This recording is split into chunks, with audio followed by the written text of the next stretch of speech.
गायत्री महामंत्र एक बार मेरे साथ दोहराओ। ओम भूर्भुवः स्वः तत्सवितुर्वरेण्यं भर्गो देवस्य धीमहि धियो यो नः प्रचोदयात्। कल आपको एक बात बताई गई थी ध्यान के बारे में, और ध्यान के बारे में ये कहा गया था कि ध्यान का क्षेत्र बहुत विस्तृत है। एक बात सोचेंगे, बहुत बड़ा क्षेत्र मैंने ध्यान का बताया है। अपने प्रकाश के बारे में जरा सोच करके देखिए कि आपका प्रकाश कितना है। आपका जो क्षेत्र है वो उतना ही प्रकाशित है जितना आप स्वयं प्रकाशित हैं। इसलिए अगर अपने जीवन के आत्मिक क्षेत्र को आपको प्रकाशित करना है तो आपको अपने आप को इस तरह से प्रकाशित करना पड़ेगा जैसे सूर्य ने इस दुनिया को प्रकाशित करके रखा है। इस जीवन के अंदर सर्वोपरि सत्ता को आत्मा कहते हैं।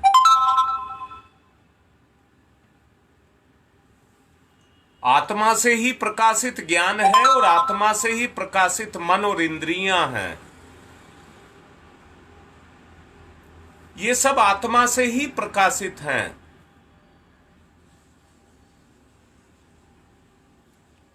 अब समय नहीं रह गया, जो मैंने 1 महीने की बात कही थी, अब समय नहीं रह गया है।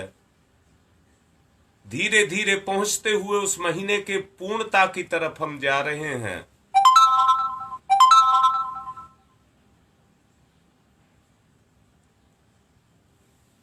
अब मैं आपसे ये पूछ रहा हूं, अपने उस दिन को याद करिए जिस दिन आप पहली बार नौवीं को आपने संकल्प लिया था, और आज को ध्यान करिए।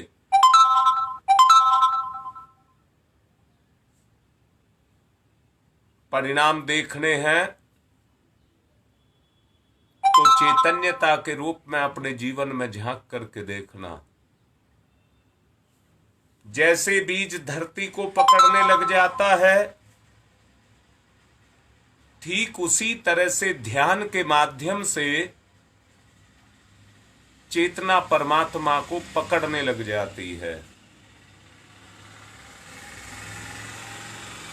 परिवर्तन का आधार यही है।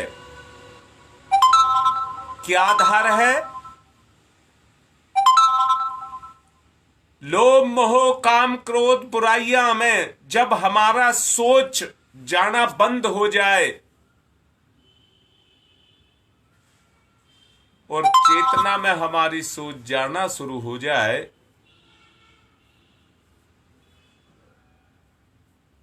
तो समझ लेना ध्यान की प्रक्रिया आपके अंदर शुरू हो गई।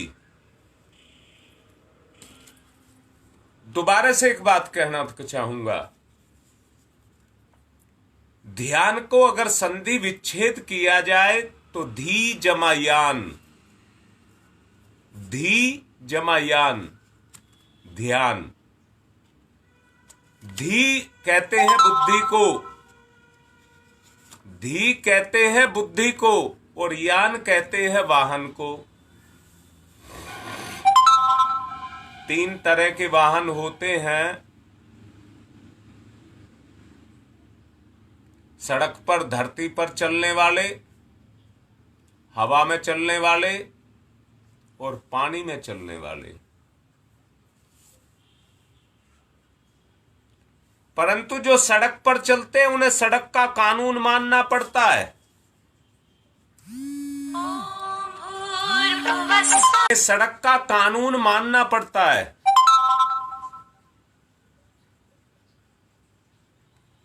और जो हवा में चलते हैं उन्हें हवा का कानून मानना पड़ता है। जो पानी में चलते हैं उनको पानी का कानून मानना पड़ता है। और जो आग में चलते हैं उनको आग का कानून मानना पड़ता है। जो आकाश में विचरण करते हैं उनको आकाश का कानून मानना पड़ता है। पहले मैं एक बात कहूंगा, एक को कहते हैं जलयान, जो जल में चलता है पर एक बूंद उसमें जाने वाले को छूती है क्या? वो जल में रहता है पर जिसको ले जाता है जल मार्ग से उसको छूने नहीं देता। वायुयान वायु में जाता है परंतु छूने नहीं देता। अब आपको ध्यान में जाना है। ध्यान, ध्यान, धी माने बुद्धि और यान माने यान। जिसकी बुद्धि ही यान बन जाए उसको ध्यान कहते हैं। जो अपनी बुद्धि को ही यान बना ले उसको ध्यान कहते हैं। साधना इसी परिधि के अंतर्गत आती है। विभिन्न माध्यमों से भौतिक पशुवृत्तियां हैं उनको हटा करके आत्मवादी देव प्रवृत्तियों को अपने चेतना के साथ जोड़ा जाता है। अपनी चेतना के साथ जोड़ा जाता है। मैं ये कह रहा हूं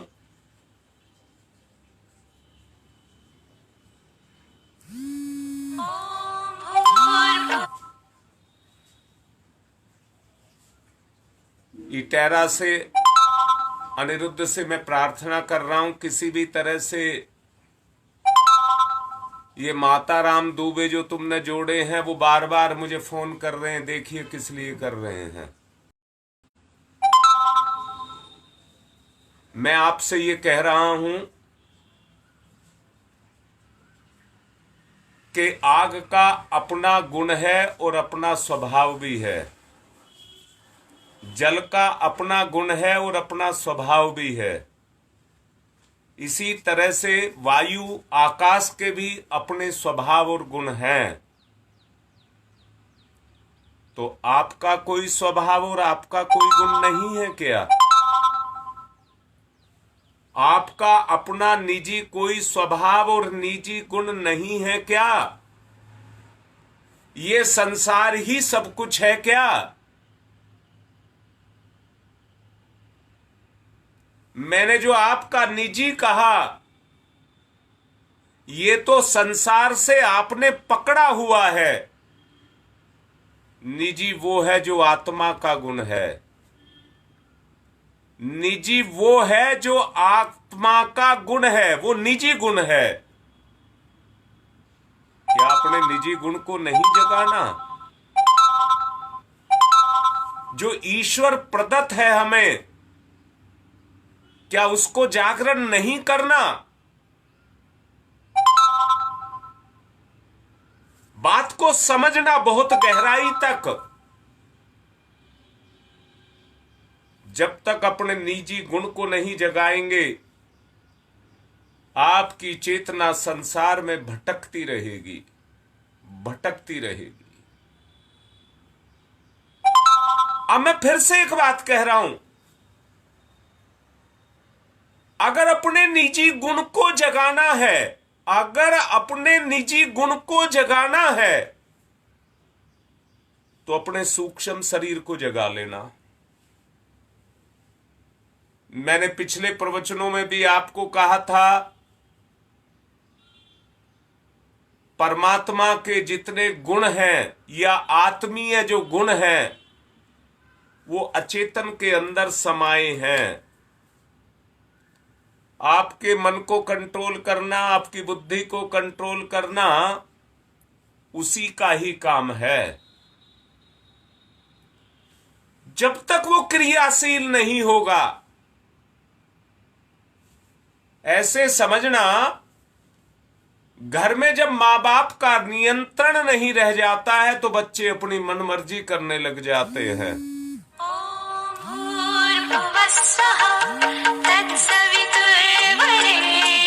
बच्चे अपनी मनमर्जी करने लग जाते हैं। अनिरुद्ध, मैंने अभी कहा था, ये बार बार तीसरी बार मुझे फोन कर चुके हैं। मैं आपसे ये कह रहा हूँ, जब अपनी मर्जी, इंद्रियां, मन, बुद्धि सब अपनी मर्जी करने लग जाते हैं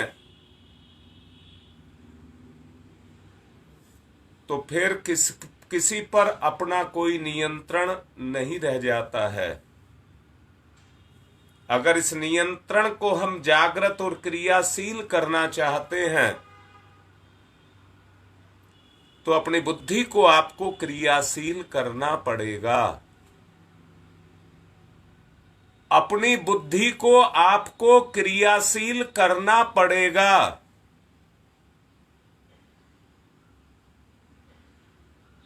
अब बुद्धि को आपको क्रियाशील करना है तो ध्यान को बुद्धि के साथ, ध्यान को सूर्य के साथ जोड़ दीजिए, जिससे ये प्रकाशित हो जाए, जिससे ये प्रकाशित हो जाए। इसको सूर्य के साथ जोड़ दीजिए। गुरुदेव ने ध्यान में बताया है,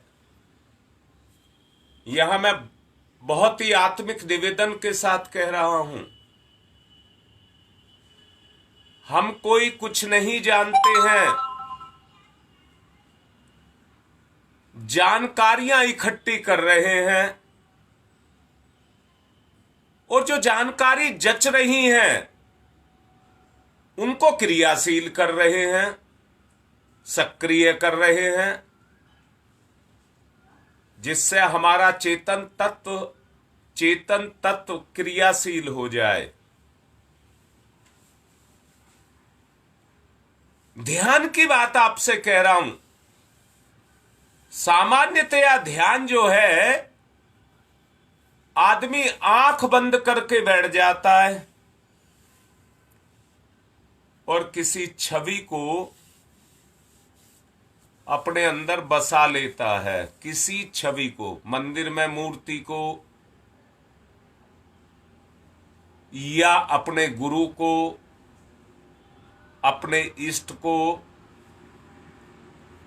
किसी को भी अपने अंदर बसा लेता है, फिर उसकी छवि को निहारता है। इसको रूप ध्यान कहते हैं, रूप का ध्यान। इसको रूप का ध्यान कहते हैं।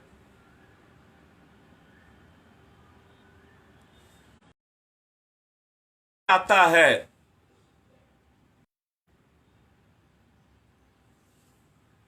तो रूप ध्यान में आकर के क्रियाशील हो जाता है। अब मैं आपसे ये कह रहा हूं,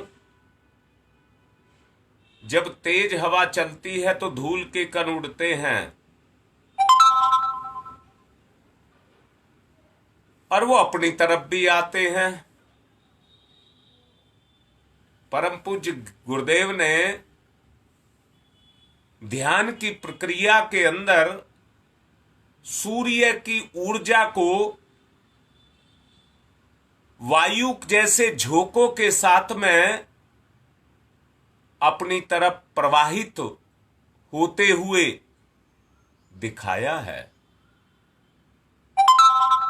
अगर हम ये देखने लग जाएं, सूर्य का ध्यान करने लग जाएं कि सूर्य का तेज मेरी तरफ आ रहा है, मेरे मस्तिष्क में, मेरे मन में, मेरी इंद्रियों में वो जाकर के समा रहा है। उसके समाने के कारण मेरे अंदर वो तेज जागृत हो रहा है। उपासना माध्यम बन रही है। जैसे नाला गंगा में जाकर के गंगा हो जाता है, जैसे लकड़ी आग में जाकर के दहकने लग जाती है, शोला बन जाती है, ऐसे ही मेरा भी बुद्धि तत्व ध्यान के माध्यम से उस परम तत्व के साथ जुड़ता हुआ प्रखर और तेजस्वी हो रहा है। अपने आप को देव वृत्तियों के साथ जोड़ा जाए, उसके लिए माध्यम बनाए गए हैं। गुरुदेव ने जो माध्यम दिए हैं, मैंने एक ही बात कही थी, ध्यान की प्रक्रिया चलने लग जाएगी तो चार अपने आप आने लग जाएंगी। एक ध्यान की प्रक्रिया चल गई तो चार अपने आप चलने लग जाएंगी।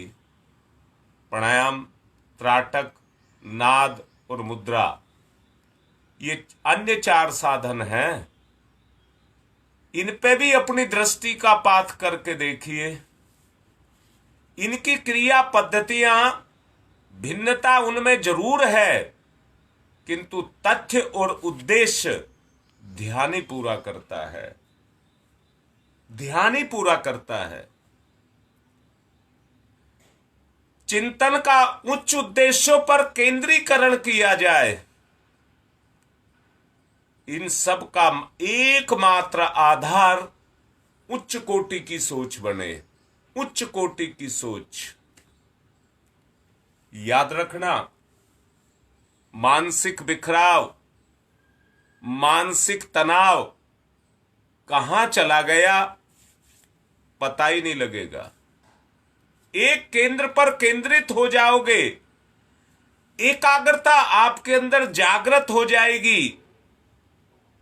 उससे जो ऊर्जा पैदा होगी वो सूर्य के तप के समान आपके अंदर से प्रकट होने लग जाएगी। जिस भी दिशा में आप अपनी चेतना का नियोजन करेंगे, उसी चेतना का उस क्षेत्र में चमत्कार आपके जीवन में आने लग जाएगा। दोबारा से बोल रहा हूं, अभी तो ये समझना कि जैसे बीज जमा, अभी अंकुर नहीं निकला है, अंदर ही अंदर क्रिया हो रही है, बाहर नहीं निकली है, अंदर ही अंदर क्रिया हो रही है। आपका ध्यान जम गया, वो अंदर अंदर क्रिया हो गई, फिर इसमें से अंकुर निकलेगा। इस पूरे कार्य में लगभग 3 माह का समय लगेगा। 3 माह का समय लगेगा। वहां तक पहुंचने के लिए, आत्मिक प्रगति के लिए जो कुछ भी दिशा परम पूज्य गुरुदेव के द्वारा दी जाएगी, उसका हम सब लाभ उठाएंगे। आप देखो, वैज्ञानिक हैं, शोधकर्ता हैं, वो सब भी तो अपनी अपनी शोधों में अपनी जिज्ञासा के अनुसार लगे रहते हैं। केंद्रीयकरण के परिणाम स्वरूप अपने अपने कार्यों में विविध तरह की सफलताओं को प्राप्त करते हैं। आत्मिक प्रगति के लिए जो योगी होते हैं, मैं कह रहा हूं आज पूरी दुनिया में सब योगी हो जाएं, संत महात्मा हो जाएं, परंतु आपको वातावरण तो मिलेगा, आपको उस तरह की परिस्थितियां तो मिलेंगी, परंतु ढलना तो आपको ही पड़ेगा। अगर आपके चारों तरफ योगी ही योगी हैं तो ढलना तो आपको ही पड़ेगा। बस आज इतना मान लीजिए, आज योग केवल एक्सरसाइज, शरीर की कसरत बनकर के रह गया है। योग का जो मूल उद्देश्य है उससे आदमी भटक गया है, इसलिए ध्यान भटक गया है, जीवन अंधकार में हो गया है। एकाग्रता ना होने के कारण बिखराव पैदा हो गया है। उपयोगिता को समझिए। ध्यान को चेतनात्मक पुरुषार्थों में अत्यंत उच्च कोटि का समझा जाए, अत्यंत उच्च कोटि का समझा जाए। ध्यान का विषय अधिक विस्तृत होने के कारण उस पर काम भी उतना ही करना पड़ेगा। उस पर आपको अपना चिंतन रूपी, मनन रूपी कार्य भी उतना ही करना पड़ेगा। बिखराव को रोकना पड़ेगा। मैंने रूप की ध्यान की बात आपसे कही, जिसमें अपने इष्ट का ध्यान करते हैं और धीरे धीरे उसके साथ तादात्म्य स्थापित करते हैं। जिसमें तादात्म्य स्थापित हो जाता है, मन उसी पर एकाग्र हो जाता है, उसी में रस लेने लग जाता है। उसके अंग प्रत्यंगों को वस्त्र, आभूषण, आयुध, वाहन, जो कुछ भी मूर्तियों को पहनाया जाता है, अपना बाल क्रीड़ा रूपी क्षेत्र बन करके आता है और हम उनकी सजावट, सफाई उसमें अपने आप को करते हैं। तो एक ऐसा साक्षात साकार अनुभव व्यक्ति को होने लग जाता है, जैसे एक माता पिता अपने परिवार और बच्चे का करते हैं, तो वो साक्षात उनके साथ होते हैं। दोनों के बीच में साक्षात लेन देन होता है। मूर्तियों का, चित्रों का सहारा आदमी इसीलिए लेता है कि उसको साक्षात अनुभव होने लग जाए, एकाग्रता घनीभूत होने लग जाए और अभ्यास बढ़ता हुआ चला जाए। उदाहरण के रूप में मैंने कल भी कहा था, कीट पतंग के जैसी स्थिति पैदा हो जाए, एक दूसरे में मानसिक रूप से ढलते हुए चले जाएं, प्रकृति बदल जाए, सांचे में ढल करके आकृति के खिलौने, आभूषण आदि बनाए जाते हैं, उनको सांचे में डाल देते हैं। औजार भी उसी तरह से बनते हैं और मशीनरियां भी बनती हैं। साधक भगवान के जिस स्तर का ध्यान करता है, स्वरूप को देखता है, उसी की स्थिति के साथ उसका तादात्म्य होता जाता है, वैसा ही बन जाता है। भले बुरे चिंतन से मनुष्य के स्वभाव बनते बदलते आए दिन देखे जाते रहते हैं। आदमी जिस चीज को सत्य मानता है और उस पर अडिग हो जाता है, परंतु कहीं भी जहां उसमें परिवर्तन आता है सोच में, वहीं अपने स्वरूप को भी बदलने लग जाता है। आदमी दृढ़ होता है तब होता है जब उसे परिवर्तन की संभावना दिखाई नहीं देती। पर जब कहीं परिवर्तन की संभावनाएं आकर के बैठ जाती हैं, तो वहीं वो अपने उस चिंतन और व्यवहार के अंदर भी परिवर्तन करने लग जाता है, वैसा ही स्वभाव अपना बनाने लग जाता है। भले बुरे का प्रभाव आप लोग देखते होंगे। कामुक चिंतन में से मनुष्य की गतिविधियां उसी क्षेत्र में बढ़ती हैं और उसी क्षेत्र में बढ़ती नहीं है, वैसे सपने भी देखने लग जाता है, उसी तरह के सपने भी देखने लग जाता है और सपने में वो सारी क्रियाएं क्रियाशील हो जाती हैं। आदमी को उस क्षेत्र में एकात्मकता का भी बोध होने लग जाता है। जैसे दो दोस्त आपस में मिल गए, उनके बीच में जो भी लेन देन का व्यापार हुआ, जो भी दोस्तों के बीच में होता है, वो सोते में अपने आप वो घटनाएं घटती चली जाती हैं और निराकार से साकार हो जाती हैं। ये सब क्या है? ये सब उस चिंतन का प्रभाव है। गतिविधियां उसी तरफ बढ़ती हुई चली जाती हैं, प्रत्येक भली बुरी धारा पर ये लागू होती हैं। विचार की शक्ति के चमत्कारों के संबंध में आप सब भी जानते हैं, ऐसा नहीं है आप नहीं जानते हैं।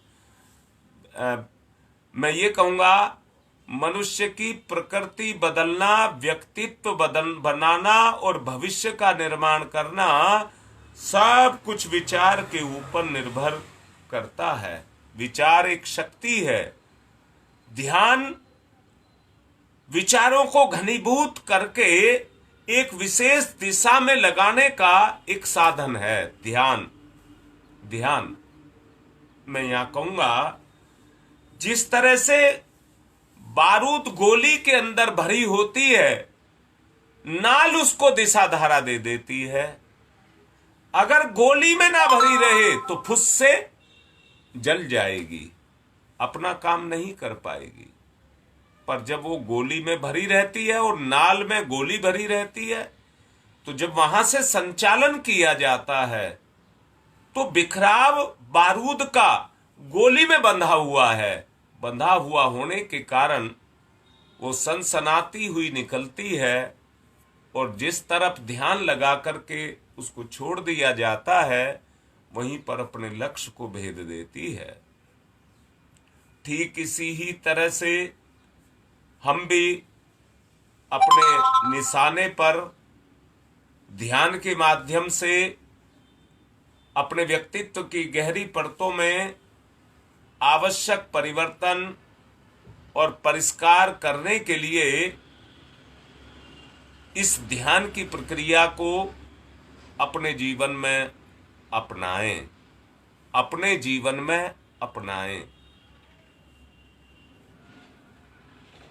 मनुष्य, परम पूज्य गुरुदेव ने कहा है, अपने भाग्य का निर्माता आप स्वयं है। स्वयं ही अपने भविष्य की संरचना उसने अपने हाथों से की है। उसका मनोबल, आत्मबल कितना क्रियाशील है, ये उसी पर चलता है, ध्यान पर चलता है। छवि परख ध्यान ही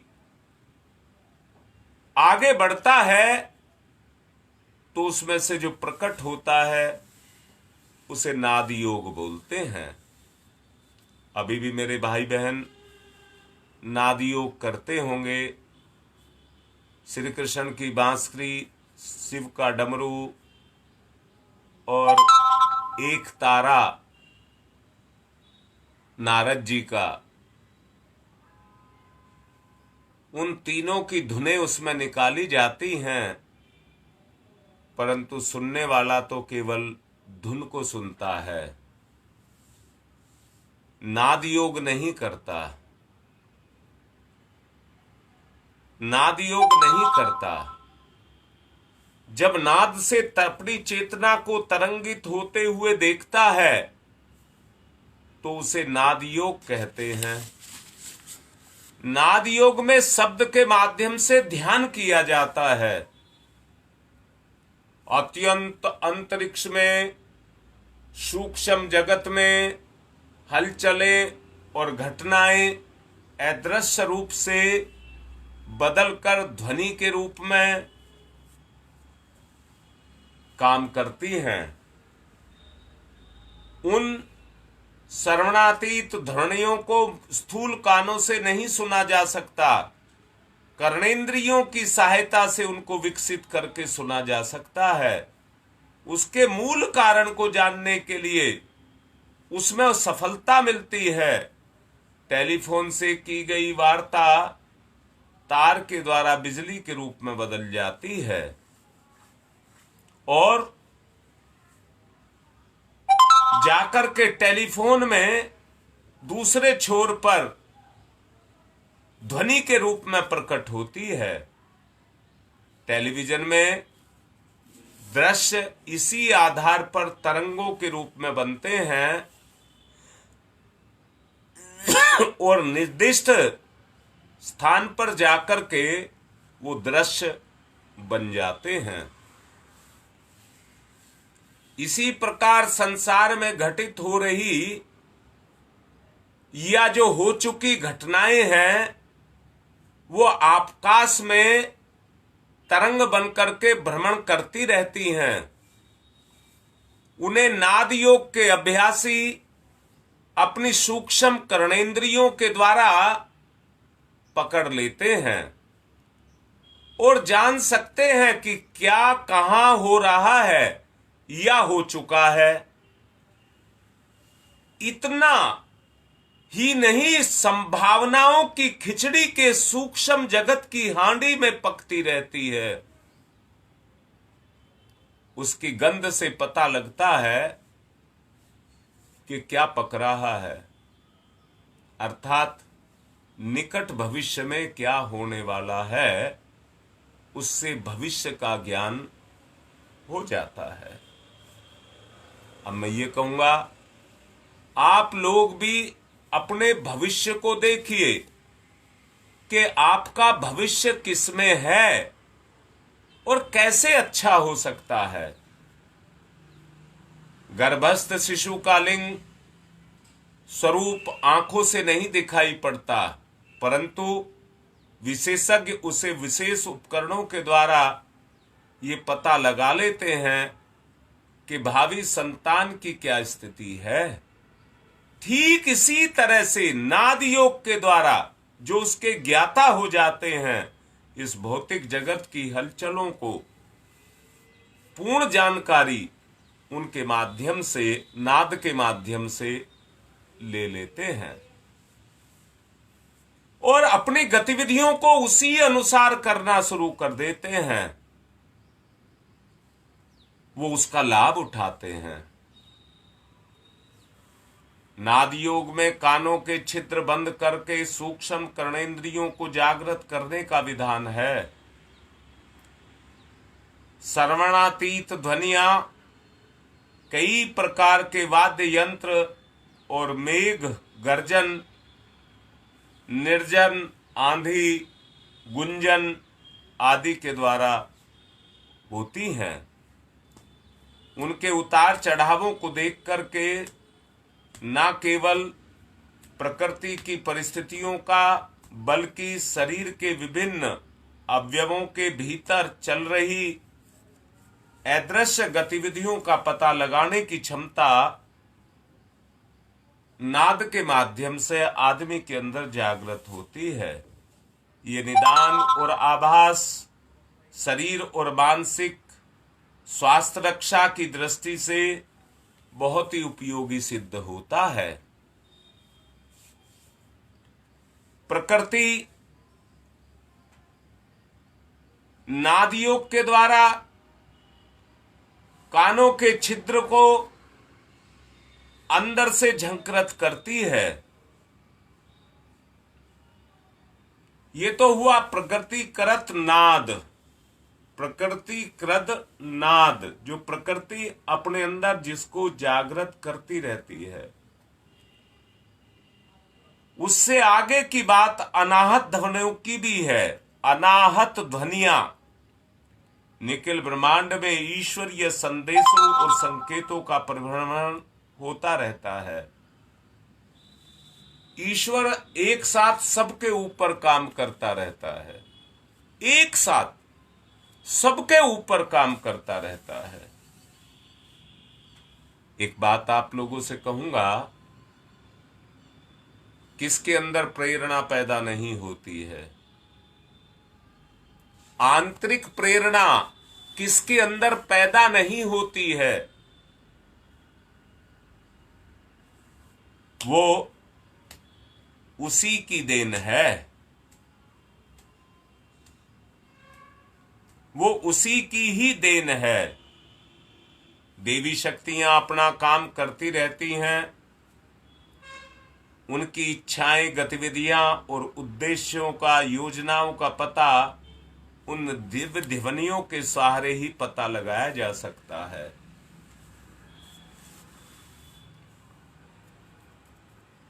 चेतन दिव्य शक्तियां पृथ्वी के निवासियों के लिए जो कुछ भी लेकर के आती हैं, उनसे उनका भला करती हैं। नाद योग की आरंभ स्थिति में तो मात्र संदेशों, संकेतों और संभावनाओं की जानकारी होती है। प्रकृति की हलचल नाद योग के माध्यम से जानी जा सकती है। साधना की उच्च स्थिति में नाद योगी को जो संदेश प्राप्त होते रहते हैं, वो उनका प्रसारण करने की भी योग्यता उसके अंदर पैदा हो जाती है। हम तो जो कुछ भी कर रहे हैं उसके पीछे हमारे परम पूज्य गुरुदेव ही उसका आधार हैं, क्योंकि हम उतने बड़े ज्ञाता नहीं हैं। हम तो अपने गुरु को आधार बना करके काम कर रहे हैं, पर हो रहा है कि नहीं हो रहा, चल रहा है कि नहीं चल रहा। जिसने करके दिखा दिया उसे किसी प्रमाण की आवश्यकता नहीं होती, किसी भी प्रमाण की आवश्यकता नहीं होती। प्रमाण की आवश्यकता वहां होती है जहां आपस में एक दूसरे के लेन देन ना हो। आदमी का अहंकार के कारण स्वभाव है कि अपने आप को वो सबसे उत्तम समझता है, सर्वोपरि समझता है। इसी का नाम अहंकार है।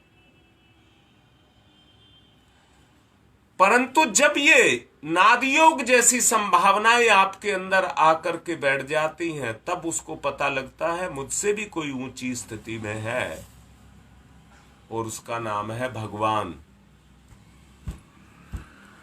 जो विभिन्न माध्यमों को अपना माध्यम बनाता है और मेरी चेतना के अंदर अपने आप को प्रवेश कराता है। नादयोग की आरंभ स्थिति में तो मात्र संकेतों का जानकारी मिलना शुरू होती है, किंतु साधना की ऊंची स्थिति को नाद के साथ जोड़ देने से संदेश प्रसारण की योग्यता अपने अंदर पैदा की जा सकती है। जब वो इस बिना तार के संदेश वाहक के साधन से देव शक्तियों के साथ वार्तालाप करता है, तादात्म्य बनाता है, वहीं आपके जीवन का भी वो सार तत्व निकल करके आता है। दिव्य ध्वनियों का श्रवण उच्च कोटि की पुस्ताई की तरह सूक्ष्म शरीर, स्थूल शरीर और कारण शरीरों को परिपुष्ट और करके महत्वपूर्ण भूमिका निभाने के लिए समर्पित करता है। दिव्य आत्माओं से, सिद्ध पुरुषों से, सूक्ष्म शरीरधारी जीव मात्राओं से, जीव देवात्माओं से संपर्क बनाने में सहयोग पैदा करता है। इतना उपयोगी है नाद योग। आवश्यकता यही है कि हम अपनी उन पिचासनी, डाकनी, यक्षनी जो वृत्तियां हैं, उनको किसी तरह से साधना के द्वारा सिद्धियों में बदलने का हम प्रयास करें। अविज्ञात तथ्यों की जानकारी हम अपने अंदर जागृत करने की क्षमता को जागृत कर लें।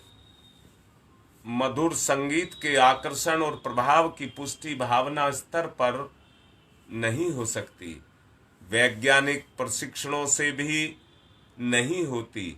संगीत की मादकता पर सर्प और हिरन तक मोहित होकर के पकड़े जाते हैं। संगीत लहरी की मस्ती में अन्य लोगों का मन भी मोर की तरह से नाचने लग जाता है। भावनाएं उद्वेलित करने वाले संगीत आनंद कितनों को चखा है। दीपक राग से बुझे दीपक जलकर, मेघ मल्हार से मेघ जिसका संबंध जल के साथ है, वो बादल की तरह से बरसने लग जाते हैं। बुझे मनों को प्रकाशवान बनाने में और उमंगों की वर्षा करने में संगीत का विशिष्ट महत्व है। पेड़ पौधे, खेती और दूध देने वाले पशुओं पर भी, अंडे देने वाले पक्षियों पर भी उनका असर जा करके पड़ता है।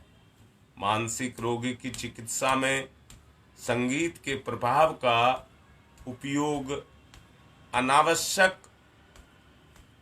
सत्परिणाम के रूप में उत्पन्न होता है। मनोरंजन की दृष्टि से उसका उपयोग संसार भर में सबसे अधिक संगीत के रूप में किया जाता है। मेरा आप लोगों से एक निवेदन है, नाद योग में सूक्ष्म जगत की गीतमयी जो दिव्य शक्तियां हैं, ध्वनियां हैं, उनको सुनने का आप लोग अभ्यास करें, अभ्यास करें। उससे मन की चंचलता दूर होने लग जाएगी और आपको शांति का लाभ मिलने लग जाएगा।